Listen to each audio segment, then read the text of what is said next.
Прости, Жень, что я без очереди. Я глубоко прошу прощения. Просто с молодым человеком я полностью не согласна. Здесь просто стоят люди, тоже возмущаются. Каждый должен начинать с себя. Я не спорю.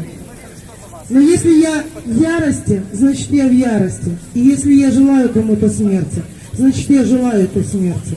И иначе думать я тоже не собираюсь. Потому что люди убивали других.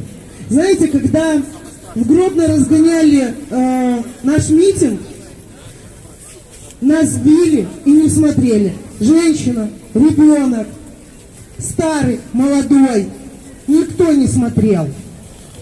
Я лично отхватила от ОМОНовцев так с одного удара, что у меня было сломано 4 ребра. Мне лицо залили газом. И никто не спрашивал у меня, как я к этому буду относиться.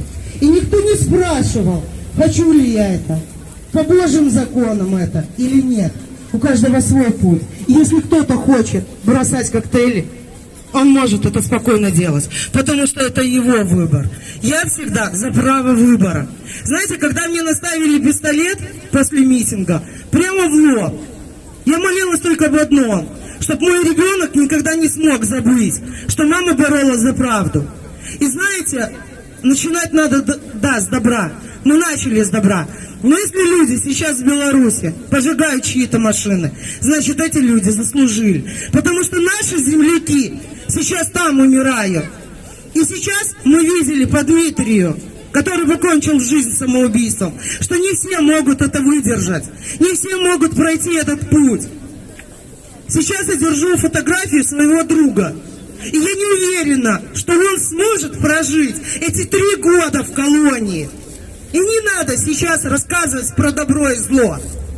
ОМОН, Лукашенко, Губопик – это все враги народа. Это те люди, которые нас хотели убивать. И я никогда не буду призывать их спасать, чтобы они жили. Смерть ОМОНу!